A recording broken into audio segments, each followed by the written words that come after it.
Welcome to the people of God that the Lord raised to give the last three messages to the world, just before the judgments of God fall upon the world. In harmony with other prophecies of the end, the message of the three angels of Revelation 14 places us also in a universal and final context.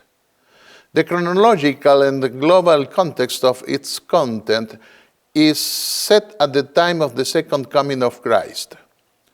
They are the last messages that God gives so that the whole earth knows that the time to give the final blow to the kingdom of evil has come.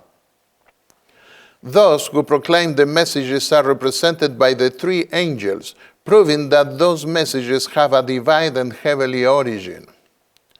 We must prepare ourselves to give this message because this world will not pass away without a final confrontation. Revelation 13 verses 14 and to 18, in comparison with Revelation 14 verses 9 to 11, the last third message. The glory of God will fill the earth in such a way that all can behold it, though unfortunately most people will remain unconverted. Revelation 18, 1-5. For this reason, man and all their works will be destroyed. Revelation 21, 2 Peter 3, 7, verses 10-13. But when will this happen? Matthew 24, verses 1-3. Can men know exactly when the time of the end will start? Yes, of course. We find this in Daniel 12, verse 4, and several other prophecies of the book of Daniel in the Old Testament. For the Lord God does nothing without revealing his secret to his servants, the prophets, said the prophet Amos, chapter 3, verse 7. Before destroying the antediluvian world, God sent Noah to announce that event for 120 years. Before destroying Sodom and Gomorrah, he sent a message given by angels through Lot. Before destroying other ancient cities, he announced it through his prophets, even the destruction of old Jerusalem. Before destroying the world, he will have a people who will announce it before all the earth. Revelation 14, verses 6-11. Will the Lord not allow enough time for this message to reach all the corners of the earth? Matthew 24, verse 14. The first angel's message is addressed to a secularized world which has lost the fear of God. That world began to take shape through the atheistic French Revolution at the end of the 18th century. Mankind had been threatened for more than a millennium with the teaching of terrible eternal burning torment, an idea which originally came from paganism and is not found in the Bible. It was then that Darwin appeared with his theory on the origin of species. We did not come from a divine creation, he said, but from an evolutionary process. Our nearest ancestor would have been a monkey or gorilla. Who could render an account to a gorilla for the things he had done in this life? From that time, millions went to the other extreme and lost even a healthy fear of God. For this reason, the first angel's message begins by saying, "Fear God and give him glory, because the hour of his judgment has come. Worship the one who made the heavens and the earth and the sea and the springs of waters." We find this message in Revelation 14, verses 6 and 7. It was then that the Seventh-day Adventist Church was born. God raised our church to counteract the secular atheism which denies his authorship of this creation. Our pioneers also grasped, guided by God, that secular skepticism was caused by forgetting the day which commemorates creation, the seventh-day Sabbath. They saw that the fear of God is related to the importance of keeping the divine commandments before the reality of the judgment of God. Says wise Solomon in his book Ecclesiastes, "Fear God and keep his commandments, for God will bring every deed into judgment, along with every hidden thing, whether good or evil." Ecclesiastes 12, verse 13 and 14. Let us pay attention to an important fact. The first angel's message of Revelation 14 is referred to as another angel and not as a first angel. We know that it deals with the first of the three angels who proclaim the last messages that are to be given to the world, because the following two are mentioned as second and third angels, Revelation 14, verse 8 and 9. But why would he mention him as another angel instead of first? Doubtless, to connect it with the message of the angel whom he had recorded earlier in his book. The former angel seen by John in vision was the one who blasted the seventh trumpet, Revelation 11, verse 15. The trumpets are judgments or punishments of God which fall upon the world, Revelation 8 and 9. The seven trumpets corresponds to the final judgment, Revelation 11, verses 15 and 19. During that last trumpet, the Father and the Son assume the kingdoms of this world and confront the nations which rebelled against him.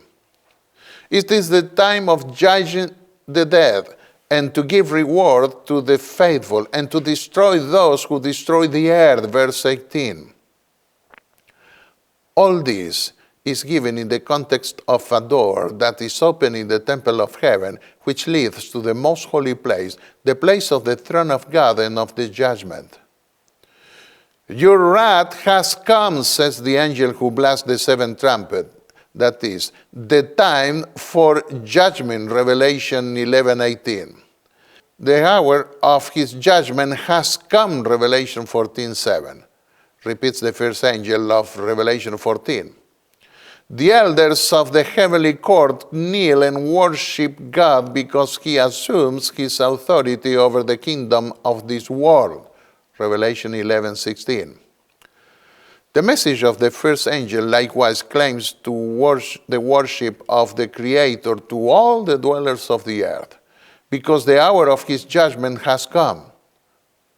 In other words, the messages of these two angels of the seventh trumpet and the first of Revelation 14 are complementary and correspond to the time of the end. On the other hand, the three angelic messages form a compact and unified whole. All of them are related to the message of judgment of the former angel. The third angel warns all who worship the Antichrist, represented by a counterfeit earthly creature, that they will suffer the last place in which the wrath of God is consummated. We find this in Revelation 14, 15, and 16. It is the day of your wrath, says the angel of the seventh trumpet, Revelation 11, 18. The fall of Babylon of the second angel's message is also linked to the destruction of the kingdoms of this world when the Lord and his Christ, or anointed king, take the kingdoms of the world during the seventh trumpet. At that time, the door to the most holy place of the temple is open, and the Ark of the Covenant, which contains the Ten Commandments, is seen. Those who obey the messages of the three angels keep the commandments of God in agreement with the heavenly vision, Revelation 14:12. Let us consider the second angel's message. It is addressed now to an apostate religious world which has abandoned the law of God and has fallen in the final corruption which requires the intervention of God to destroy this world forever. That message is expressed this way. Fallen is Babylon the Great, which made all the nations drink the maddening wine of her adulteries. Revelation 14, verse 8. Babylon is a harlot who represents the apostate church of Rome. Her prostitution is expressed in her abominable idolatry and in her union with the governments of this world. Revelation 17 and Ephesians 5, we can read the symbol of a woman that represents the church. And in the case of the harlot woman, her name means confusion and reminds us of the history of the Tower of Babel, which illustrated the manner in which men tried to emancipate themselves from God. The world was still young, and it had not yet ripened for the final harvest. There, God confused their tongues, and the coalition to build the tower was scattered. But at the end of the world, the devil will be permitted to unite the churches and religions that will have rejected the call to glorify the Creator by keeping His commandments, especially the fourth one, which requires the observance of the day of the Creator. Their rebellion against God will be for only a short time, an unholy alliance which will attempt to exalt once more the principles and practice of false religion. We find this in chapter 17 of the book of Revelation, verses 12 to 13 and verse 17. Unlike the other two angelic messages of Revelation 14, this second message is not at first described as being proclaimed with power. At the beginning of the contest with secularism, the religious authorities would consider themselves as being slandered. They would seek to reverse their image before the world.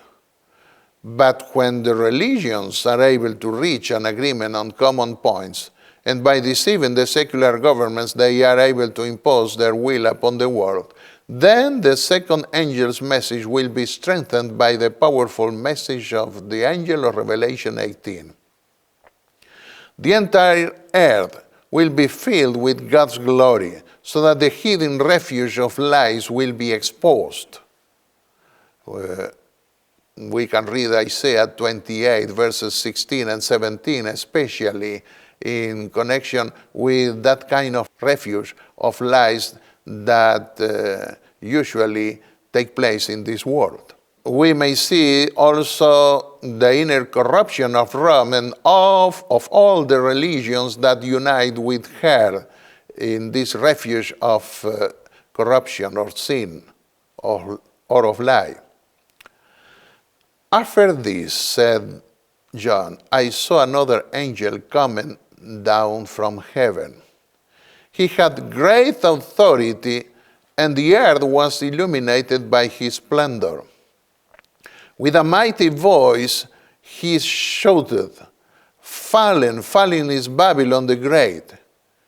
She has become a dwelling for demons and a haunt for every impure spirit, a haunt for every unclean bird, a haunt for every unclean and detestable animal.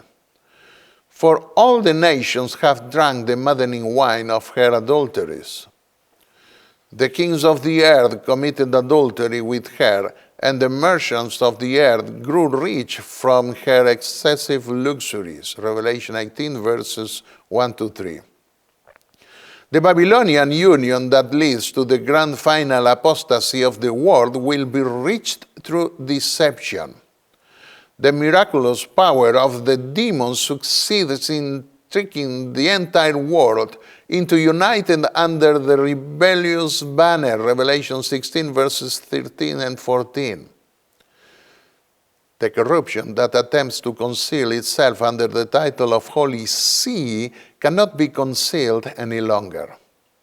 Instead of blasphemously calling the haughty prince Holy Father, as the dwellers of the earth do, God calls him man of sin and warns that he will destroy him with the brightness of his coming. 2 Thessalonians chapter 2, verses 7 and 8. The rat line, a common expression that was employed to refer to those who were escaping the courts of Europe and found refuge in the Vatican. The rat line through which so many murderers, robbers, and moral abusers were able to find refuge will no longer serve as a shield against civil or religious righteousness. His filthiness will come to light, and his moral and demonic corruption will be denounced together with the following pathetic call. Come out of her, my people, so that you will not share in her sins, so that you will not receive any of her plagues.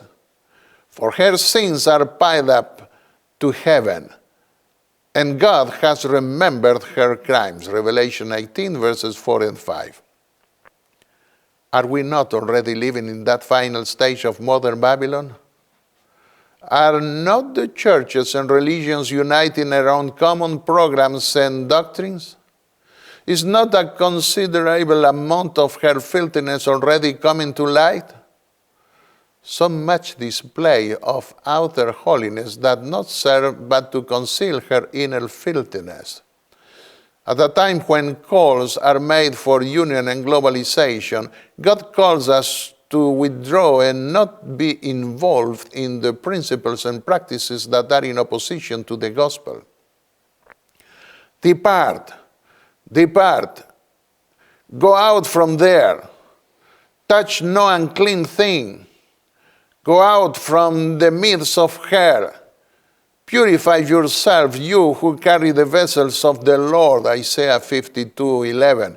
And we find something similar in the New Testament in the second epistle to the Corinthians, chapter 6, verse 14 to 17. The third angel's message will be given in the context of a great final confrontation. Just when the Antichrist gathers the nations to impose a day of rest in opposition to the day of the Lord, God raises a people to denounce the deception. On the one hand, we have the threat of the Antichrist, supported by the nations consisting of death by starvation. They will not be permitted to buy or sell unless they accept the mark of his authority. On the other hand, we have the divine warning of the third angel that those who don't receive the seal of God will be tormented in the lake of fire, which will devour his adversaries. The seal of God, as already seen in another lesson, is in his law, specifically in the fourth commandment, which ordains acknowledgement of God as creator by keeping his day, the weekly 7-day Sabbath. What a tremendous message has God entrusted us to give to the world. He wants to save many from secularist deception and from an apostate religion who honors him with the lips but not with the heart. The proof is that neither of the two extremes keep his fourth commandment. The Apostle John declared that the one who says that he loves God and does not keep his commandments is a liar. For this reason, they will be destroyed. Nothing that refuses to honor God by keeping his commandments will deserve to live forever. The purpose of our creation is to glorify God for having created us.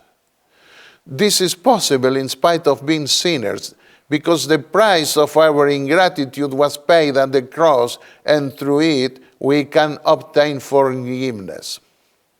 Let us come together to the court of heaven, praising the Creator and the Redeemer, for the marvelous work he has done in us and for our redemption through his blood.